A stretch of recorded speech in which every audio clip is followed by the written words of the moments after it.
আজ সকালে বড্ড তাড়াহুড়ো পড়ে যাচ্ছিলো, কারণ দীর্ঘ 6 দিন বাদে ছেলের স্কুল খুলেছে। এবার অভ্যেসটা নষ্ট হয়ে গেছিলো, ওই জন্য সকাল সকাল উঠতে পারিনি। আর এই চাদরটা আমার 2 দিন পেতেই মনে হচ্ছে নোংরা হয়ে গেছে।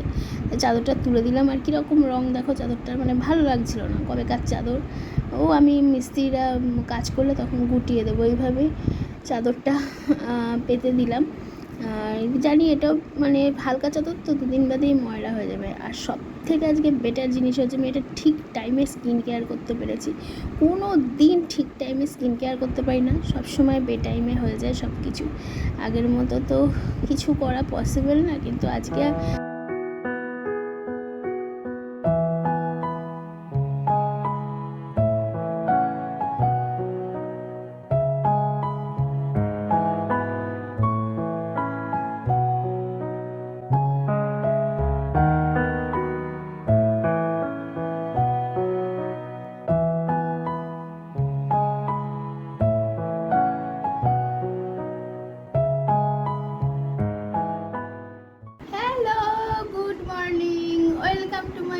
সুচিস্মিতার লাইফস্টাইল আরও একটা নতুন ব্লগে তোমাদের স্বাগত জানাই। কেমন আছো তোমরা এই রোদ গরমে? হ্যাঁ, সবার অবস্থাই খারাপ। আর ঠিক আছে, রোদ ঝলমলে আকাশ দেখতে আমার ভীষণ ভালো লাগে বৃষ্টির থেকে। আর কি, দীর্ঘ 6 দিনের পর ছেলে স্কুল খুলে গেছে, ছেলে স্কুলে চলে গেছে। সকালবেলা আমার ক্যামেরা অন করার সময় হয়নি, তাড়াতাড়ি ছিল, কারণ ছেলের স্কুলটা এখন এগিয়ে এসেছে। এখন 8:45, মানে 9:45 সময় এখন স্কুল। তো তাকে খাইয়ে দাইয়ে পাঠানো হলো, একটা বিরাট বড় যুদ্ধ। আর কি, একটু স্কিন কেয়ার করে নিলাম। এবার ছেলেকে এনে চান টান করবো। তোমরা ব্লগটা দেখতে থাকো, ভালোবাসা দিতে থাকো। চলো এখন টাটা, আবার পরে দেখা যাচ্ছে। রেডি হয়ে গেছি, এবার বেরোই। ফোনও নিয়ে যাব না, কারণ ফোন নিয়ে গিয়ে কোনো লাভ নেই। আমার বাড়িতে ওয়াইফাই নেট চলে, এমনি আলাদা করে নেট ভরা নেই, মানে গিয়ে ফোন ঘাঁটতে পারবো না। সো ফোন নিয়ে যাব না। আর ছাতাটা নিয়ে যেতে হবে সঙ্গে করে। আর সব জানলায় মিস্ত্রি বসে আছে, কোথায় গিয়েছে একটু ভিডিও করবো বুঝতে পারছি না। তো একেবারে দুপুরে খাবার নিয়ে চলে এসেছি। দাঁড়াও দেখাই, এইখানে ক্যামেরাটা সেট করি। তো ধোঁয়া লাগছে ক্যামেরাটা, যাই হোক দেখা যাচ্ছে।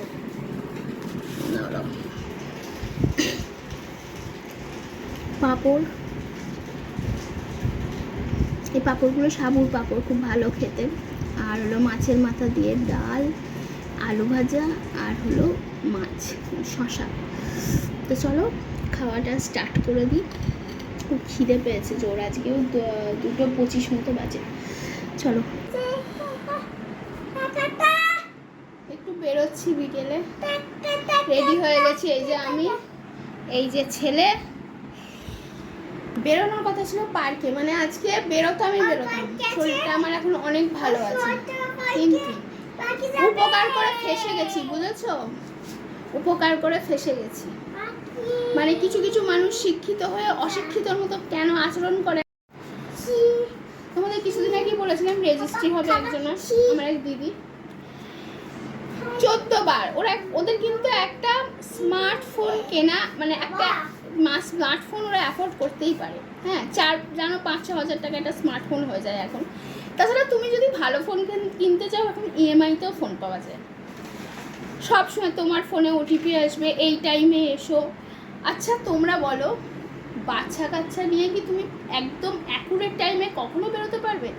তোমার যদি বাচ্চা কাচ্চা দেখাশোনার লোকও থাকে, তাও তুমি বেরোতে পারবে না, কারণ বাচ্চা কাচ্চা এমনই দেরি করে সব কিছুতে।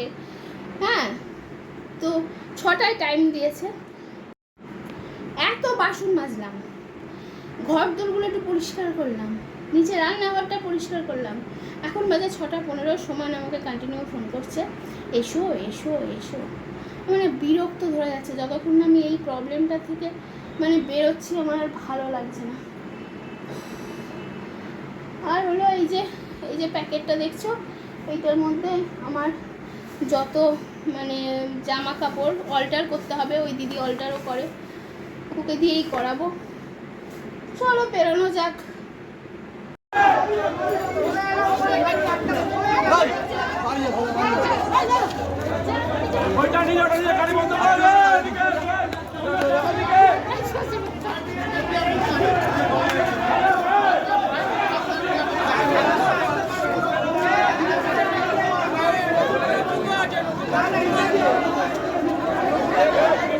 হ্যাঁ খাচ্ছ? আচ্ছা।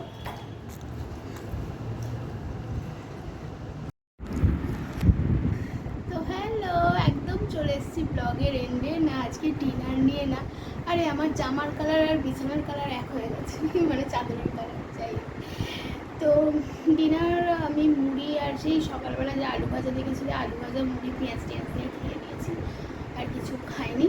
ওটা নিচেই খেয়ে নিয়েছি, কারণ বরের সাথে টুকটাক কাজ করতে হচ্ছিল। ওই যে ছেলের স্কুল থেকে দুটো খাতা দিয়েছে, তাকে তার কভার করতে হচ্ছিলো আর কি, তার জন্য সব কিনে নিয়ে এসেছিলাম। তোমরা জানো কী কী লাগে, লেবেল, স্টিকার, মলা টিগুলো, মানে কাগজ আর কি। তারপরে যাই হোক, সেগুলো টুকটাক হাত লাগাচ্ছিলাম। আমি সত্যি কিছু পারি না, আমার বলতে কোনো লজ্জা নেই। আমার ছোটোবেলা থেকে সব কিছু আমার বাবা মা, তারপরে বন্ধু বান্ধব, আমার দিদা, এসবই করে দিয়েছে। আমি কিছু পারি না, শুধু অ্যাক্টিং ছাড়া কিছু পারি না। তো যাই হোক, চলো আজকে ব্লগটা আমি এখানেই শেষ করলাম। সবাই ভালো থেকো, সুস্থ থেকো, ভালোবাসা দিতে থেকো আর কি। চলো টাটা, গুড নাইট।